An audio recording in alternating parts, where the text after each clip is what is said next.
Hello बच्चों। तो अब इस वीडियो में मैं ये उनके लिए है जिसे एलिमेंट, कंपाउंड और ये सब चीजें नहीं पता, क्योंकि अगर उसे ये पता नहीं होगा तो वो क्वेश्चंस को अच्छे तरह से नहीं कर पाएगा। तो ये उनके लिए है। तो अगर आपको ये सारी चीजें पता है तो आप मत देखना, और जिसको जरूरत है वो देख लेना।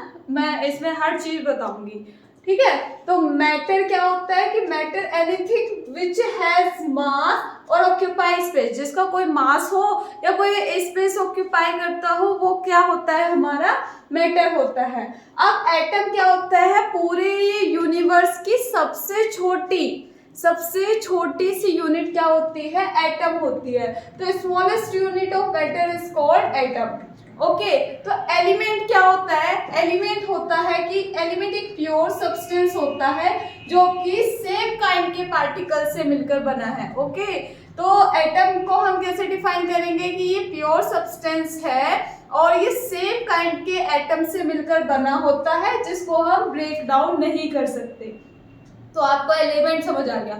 उसमें पूछेगा एलिमेंट कैसे डिफाइन करोगे तुम, तो आप बता दोगे कि वो प्योर सब्सटेंस होता है और उसको आप आगे ब्रेक डाउन नहीं कर सकते हो। और कंपाउंड क्या होता है कि जो एलिमेंट डिफरेंट टाइप के एलिमेंट से मिलकर बनता है उसे हम कंपाउंड बोलते हैं। तो ये चीजें आपको समझ आ जानी चाहिए पूरा कि एटम क्या है, सबसे छोटी यूनिट, पूरे इस यूनिवर्स की सबसे छोटी यूनिट आपकी क्या होती है, एटम। फिर उसके बाद एलिमेंट क्या होता है, एलिमेंट सेम काइंड के एटम से मिलकर बना है, जिसको आगे हम ब्रेक डाउन नहीं कर सकते। कंपाउंड एलिमेंट से मिलकर बना होता है, जिसको हम डिवाइड कर सकते हैं, पार्ट में तोड़ सकते हैं।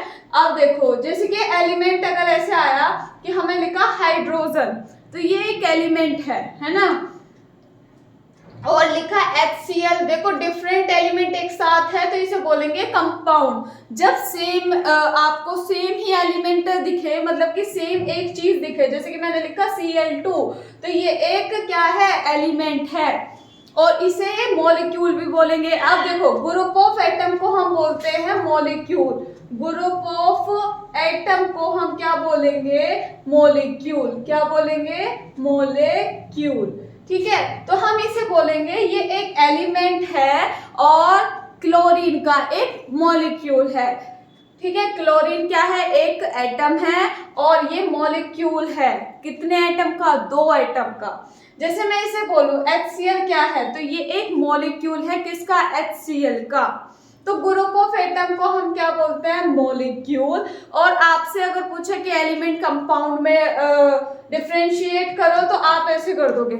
आपने 2 की स्पीड पे देख सकते हो, मुझे देखना कि उसमें सही क्लियर आवाज आती है, अगर आपको फास्ट देखना है, ठीक है। तो आपको ये चीजें समझ आ गई होगी। अगर मैं आपसे पूछ लूं कि O3, HCl, H2SO4 और O2, Cl2, इनमें से एलिमेंट और कंपाउंड बताओ, तो ये क्या होगा, हमारा एलिमेंट, ये भी एलिमेंट, ये भी एलिमेंट, और ये 2 हैं H2SO4 और HCl, ये क्या होंगे, कंपाउंड, क्योंकि इसमें अलग अलग एलिमेंट है साथ में।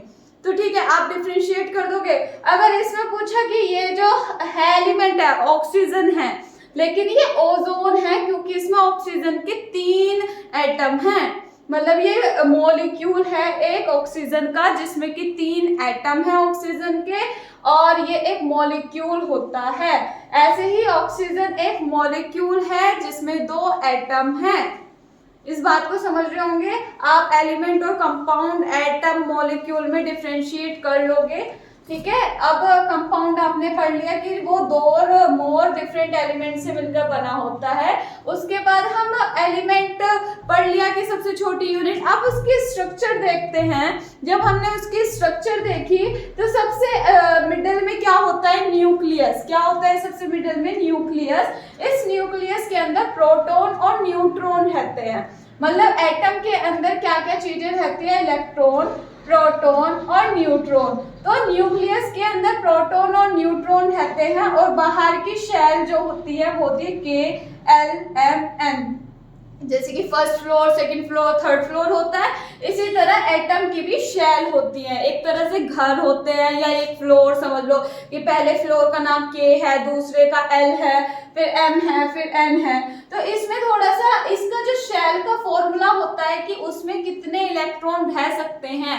इन शेल में कितने, जैसे कि एक रूम में 2 रह सकते हैं, हमने 2 से ज्यादा नहीं रहेंगे, 2 से ज्यादा रहेंगे तो वो अनस्टेबल हो जाएगा। तो इसलिए एक फॉर्मूला होता है किसका, कि कितने इलेक्ट्रॉन किसी शेल में रह सकते हैं, वो होता है 2n²। तो जब हम ये लगाते हैं, फर्स्ट शेल में लगाते हैं, तो इसमें 2 इलेक्ट्रॉन रह सकते हैं, इसमें 8, इसमें 18 और इसमें 32। तो आपको ये चीज समझ आ गई होगी अब कि एटम के अंदर क्या क्या चीजें होती है, एटम होता क्या है। अब हम बात करते हैं एटॉमिक नंबर की। एटॉमिक नंबर क्या होता है?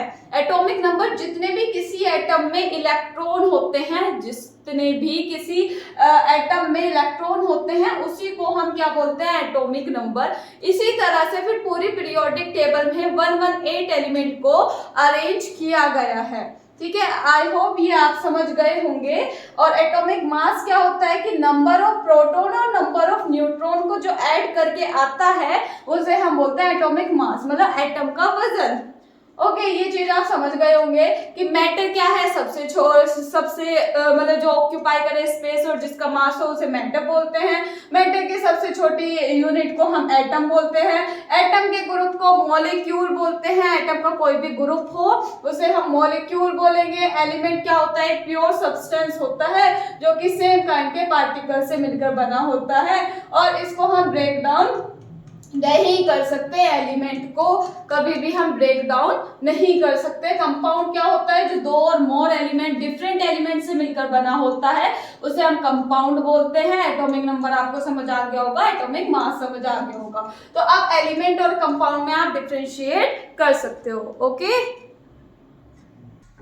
सो आपको ये सारी चीजें पता चल गई। अब एलिमेंट, कंपाउंड, एटॉमिक नंबर, ये सब होते क्या है। अब उसके बाद हमने देखा कि जो एलिमेंट थे, एलिमेंट को 3 ग्रुप में मेजरली डिवाइड कर दिया गया, मेटल, नॉन मेटल और मेटल। अब अगर हम मेटल को नॉर्मली ऐसे देखें कि अगर कन्फिगुरेशन के बेस पे, अभी कन्फिगुरेशन इससे आगे सिखाने वाली हूँ, कि कन्फिगुरेशन के बेस पे हम पहचान जाए कि ये कौन है। तो अगर किसी के आउटर मोस्ट शेल में कितने इलेक्ट्रॉन हो, 1 2 3, आउटर मोस्ट शेल में 1 2 3 इलेक्ट्रॉन हो तो वो मेटल है।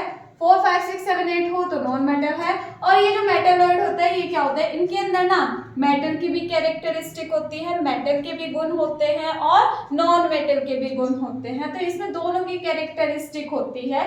इसके एग्जांपल है boron, silicon, germanium, arsenic, antimony, tellurium और पोलोनियम। तो इस तरह से ऐसे भी पूछा जा सकता है कि मेटलॉइड क्या होते हैं, और मेटलॉइड इसमें से फाइंड करो कि इनमें से मेटलॉइड कौन है, तो आप फाइंड कर लोगे। अब उसके बाद मेटलॉइड आपको समझ आ गया। मेटल अभी पहले भी बताया था जब मेटल को समझा रहे थे कि इनके अंदर टेंडेंसी होती है इलेक्ट्रॉन को लूज करने की। जब ये इलेक्ट्रॉन निकाल देंगे तो ये पॉजिटिव बनाएंगे। पॉजिटिव बनाएंगे मतलब ये क्या बनेंगे? कैटायन। ओके, तो ये lithium, sodium, potassium, magnesium, calcium, zinc, nickel, copper, ये सारे जो होते हैं, आयरन, ये क्या होते हैं? मेटल होते हैं। सो आपको ये metal, non metal, metalloid clear हो गया होगा कि नॉन मेटल इलेक्ट्रॉन को गेन करके क्या बनाएंगे? नेगेटिव आयन, क्योंकि ये उधार ले रहे हैं, इलेक्ट्रॉन चाहिए, किसी से उधार ले रहे हैं, तो इसलिए ये नेगेटिव बनाते हैं। और ये लूज कर देते हैं, दान कर देते हैं, तो ये पॉजिटिव बनाते हैं। Positive means cation. तो आप याद रखना, lithium, sodium, potassium, magnesium, calcium, zinc, nickel, copper, iron, ये सब क्या होते हैं? मेटल होता है। ठीक है, और नॉन मेटल आपको पता चल गया, carbon, nitrogen, oxygen, fluorine, phosphorus. अब मैं आपको इनका कॉन्फ़िगरेशन करके, कॉन्फ़िगरेशन कैसे करते हैं, वैलेंसी कैसे निकालते हैं, इलेक्ट्रॉन डॉट स्ट्रक्चर जो कि आयनिक कंपाउंड और कोवेलेंट कंपाउंड में जब इनके बॉन्ड फॉर्मेशन करे थे वहां पे हेल्प करेगा आपको। तो आई होप ये आपको क्लियर हो गया होगा।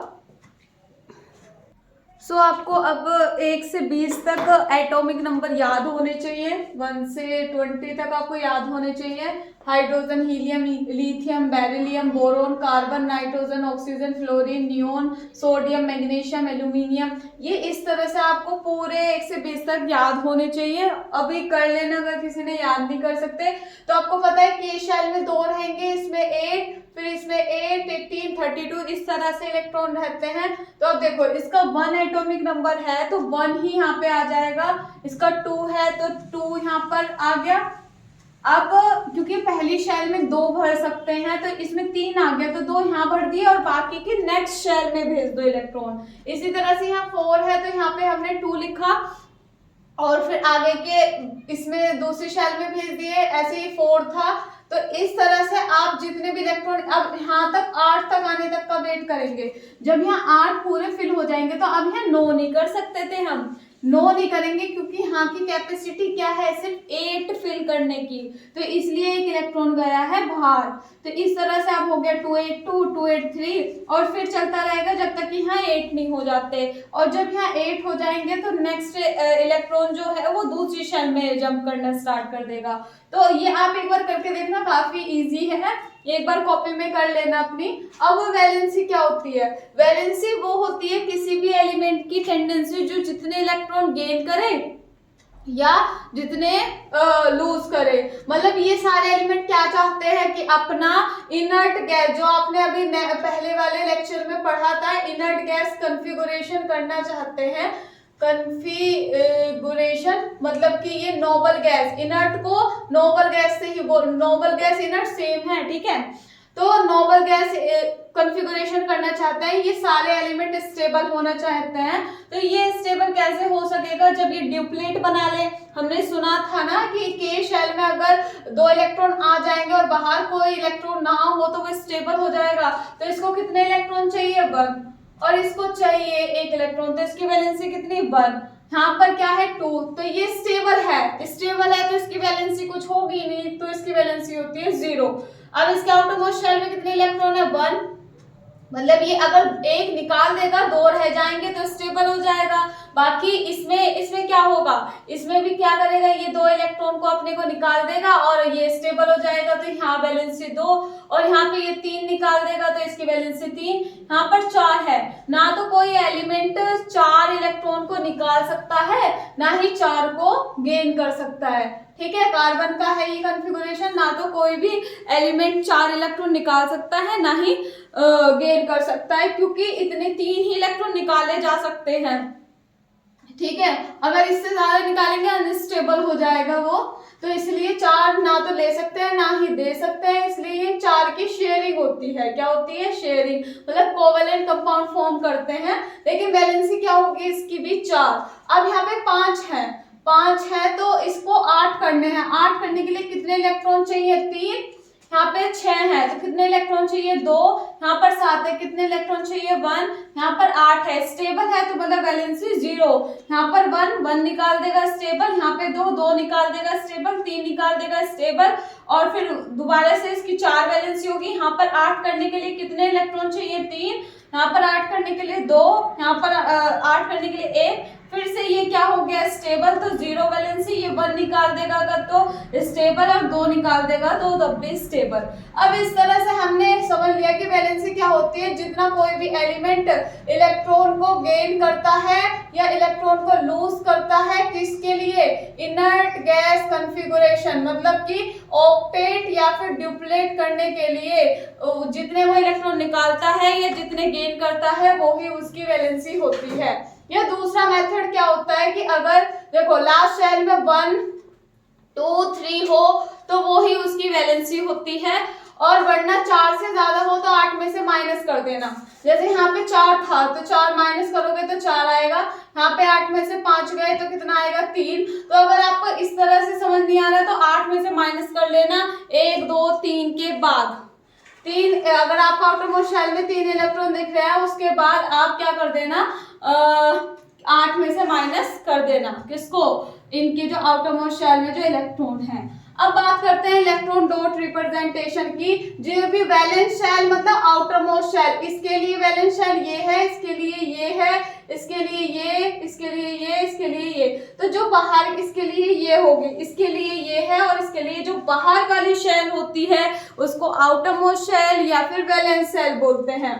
तो जितने आउटर मोस्ट शेल में इलेक्ट्रॉन होते हैं उतनी डॉट, इसमें एक डॉट, और कार्बन में जैसे 2 हैं तो इसमें कितनी डॉट लगेंगे, 2 डॉट, मतलब कि कैल्शियम लिख दो और कितनी डॉट लगेगी, 2 डॉट। और ऐसे ही पोटेशियम के आउटर मोस्ट शेल में कितने इलेक्ट्रॉन है, 1, तो यहाँ पर 1 डॉट लगेगी। और ऐसे ही आर्गन के कितने, इसमें तो 8 है तो 8 ही लगा दो, वैसे स्टेबल है, कंपाउंड तो बनेगा ही नहीं, नोबल गैस का आ गया ये। फिर जो क्लोरीन होता है, क्लोरीन के आउटर मोस्ट शेल में 7 है, तो फिर क्लोरीन के आसपास 7 डॉट लग जाती है, 1 2 3 4 5 6 7। समझ गए ना आप ये सारे कॉन्सेप्ट की एटॉमिक नंबर आपको पहले 20 तक याद करने हैं, फिर इनका कॉन्फ़िगरेशन करना है। कॉन्फ़िगरेशन करना बता दिया, कैसे करोगे, वैलेंसी निकालनी बता दी। वैलेंसी क्या होती है, कोई भी एलिमेंट जितने इलेक्ट्रॉन निकालता है या फिर जितने गेन करता है किस चीज के लिए, इनर्ट गैस कॉन्फ़िगरेशन करने के लिए, वो ही उसकी क्या होती है, वैलेंसी होती है। तो आपको ये समझ आ गया होगा, प्लीज इसको अच्छे से कर लेना क्योंकि वैलेंसी के क्वेश्चन काफी पूछे गए हैं। बाकी और मैंने आपको क्या बताया था कि आयनिक बॉन्ड और कोवेलेंट बॉन्ड कब बनते हैं। आयनिक बॉन्ड कब बनता था, जब मेटल हो या फिर नॉन मेटल हो। मेटल नॉन मेटल होगा तो क्या बनेगा, आयनिक बॉन्ड। और अगर कोवेलेंट बॉन्ड होगा तो कोवेलेंट बॉन्ड के लिए क्या बताया था कि नॉन मेटल और नॉन मेटल हो। तो अब आपको कैसे पता लगेगा, देखो जिसके आउटर मोस्ट शेल में 1 2 3 इलेक्ट्रॉन हैं, जिसके आउटर मोस्ट शेल में 1 2 3 इलेक्ट्रॉन हैं वो सारे क्या हैं, मेटल।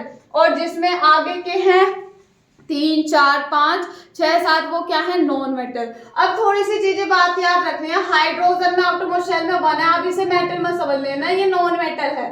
अब जैसे इसमें सिलिकॉन है और ये जो बोरोन है ये दोनों मेटलोइड है, तो इन चीजों का आपको खुद ध्यान रखना पड़ेगा, बोरोन और सिलिकॉन, क्योंकि पहले मैं ये चीजें पढ़ा चुकी हूँ आपको कि मेटलोइड क्या होते हैं। तो बोरोन और सिलिकॉन इसमें क्या है, मेटलोइड है। बाकी सब में ये कॉन्सेप्ट लग सकता है। और हीलियम का याद रखना, ये भी नॉन मेटल है। लिथियम का आउटर मोस्ट शेल में 1 है तो मेटल है, ये भी। बेरिलियम क्या है, मेटल है। कार्बन के आउटर मोस्ट शेल में 4 है, 3 से ज्यादा है तो ये कार्बन नॉन मेटल है। नाइट्रोजन नॉन मेटल है, ऑक्सीजन नॉन मेटल है। तो आप आउटर मोस्ट शेल देख के पता लगा सकते हो। अब क्वेश्चन कैसे पूछे जाएंगे कि कोई एक्स एलिमेंट है और उसका एटॉमिक नंबर है 7, तो उसकी बताओ वैलेंसी क्या होगी। तो अब आपको पहले पता होना चाहिए 7 एटॉमिक नंबर किसका है, तो किसका है, नाइट्रोजन का। और नाइट्रोजन का 2 और 5 करेंगे, कितने इलेक्ट्रॉन चाहिए 8 करने के लिए, 3, तो उसकी 3 ही वैलेंसी होगी।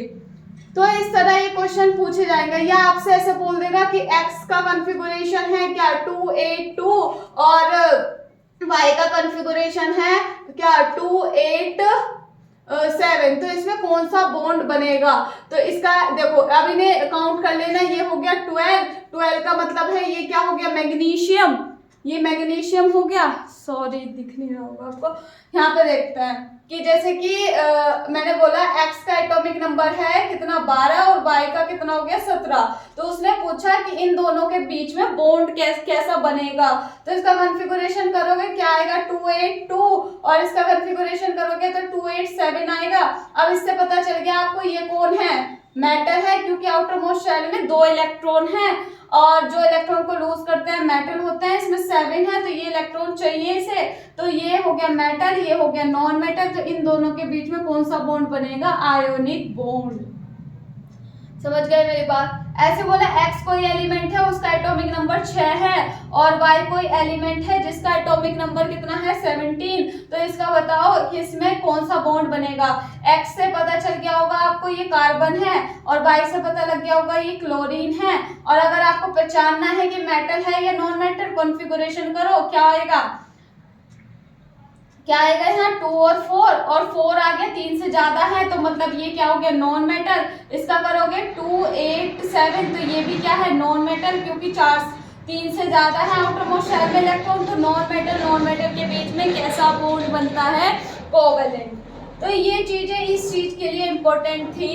और जितने भी जैसे कि कोई भी इलेक्ट्रॉन जितने इलेक्ट्रॉन निकालता है मतलब लूज करेगा। जैसे मैग्नीशियम, जैसे एल्यूमिनियम ले लो, एल्यूमिनियम का कॉन्फ़िगरेशन होता है 283, तो इसको 3 इलेक्ट्रॉन निकालने हैं, तो ये 3 इलेक्ट्रॉन को लूज करता है, 3 इलेक्ट्रॉन को लूज करता है, तो Al पे कितने प्लस आते हैं? 3 प्लस आते हैं। ओके, आई होप आपको ये चीजें समझ आ रही होंगी। जैसे सोडियम है, सोडियम को कितने इलेक्ट्रॉन निकाल देगा? एक इलेक्ट्रॉन अगर वो निकाल दे तो वो स्टेबल हो जाएगा, तो वो Na+ बनाता है। तो ये सारी चीजें मुझे इसमें बतानी थी। आई होप ये सारा आपको समझ आ गया होगा। बहुत इंपॉर्टेंट चीजें हैं। क्वेश्चन इसी तरह से इसमें पूछे गए हैं कि कोई एक्स एलिमेंट है, उसका कॉन्फ़िगरेशन ये है, वो दूसरे के साथ रिएक्ट करेगा तो कौन सा बॉन्ड बनेगा, या वो एक्स क्या है, वाई क्या है। तो आप इनके बेस पे याद रख सकते हो कि आउटरमोस्ट शेल में 1 2 3 इलेक्ट्रॉन हो या 5 6 7 इलेक्ट्रॉन हो तो वो क्या होते हैं? नॉन मेटल, और 1 2 3 हो वो क्या होंगे? मेटल। ठीक है, ओके, आज के लिए बस इतना ही। Bye bye.